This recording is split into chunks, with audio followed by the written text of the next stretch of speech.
bahaya terbesar dalam fikih adalah apa? Mengkaji fikih tidak dari ahlinya. Ya seorang lagi ya, mengkaji fikih tidak dari apa? Ahlinya.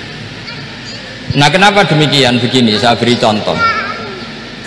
Ilmu fikih itu tentu pertama dari Rasulullah SAW, kemudian bersanad sampai kita atau kita sampai Rasulullah.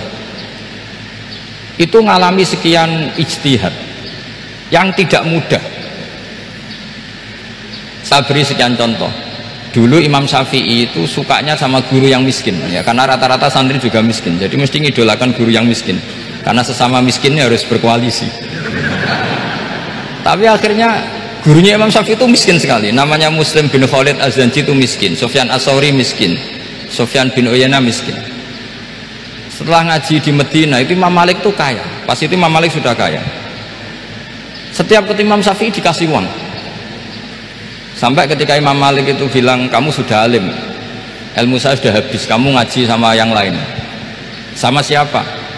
Kata Imam Malik, orang yang sealim saya sudah meninggal, namanya Abu Hanifah, tapi dia punya murid namanya Muhammad bin Hasan Asy-Syaibani, kamu ke sana.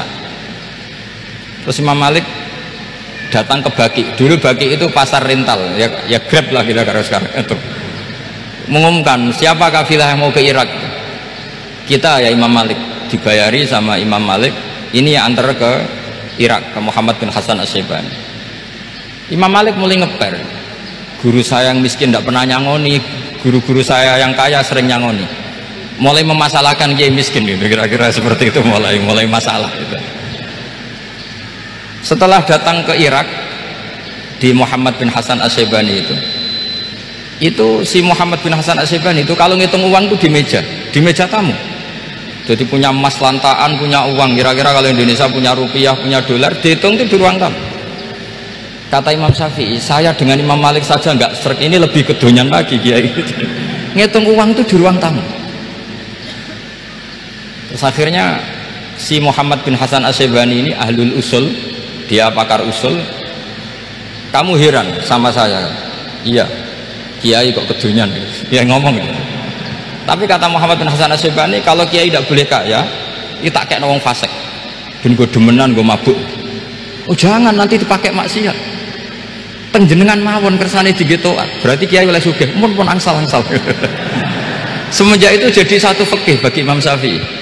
Ternyata kalau mengharamkan kiai sugih berarti membolehkan yang fasik sugih. Kalau yang fasik sugih bisa dipakai i'anah alal maksiat. Semenjak itu mindset pikiran Imam Syafi'i rubah.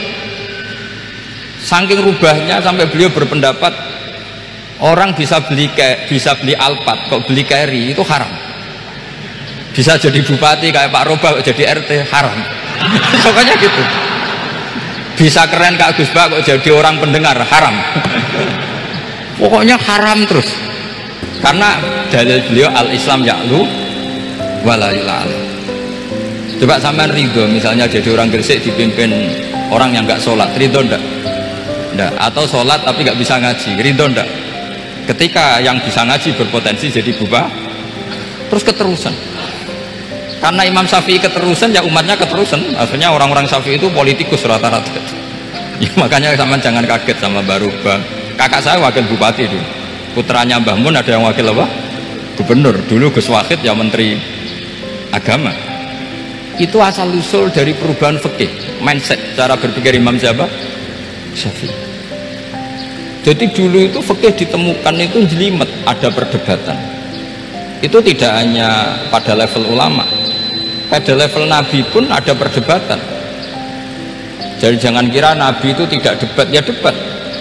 Nabi itu asal seangkatan itu mesti debat, termasuk debat dengan malaikat.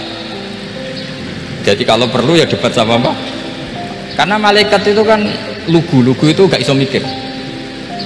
Karena kalau malaikat iso mikir bisa jadi rektor. Nanti kasihan Pak Salam ini. Malaikat gak boleh jadi rektor.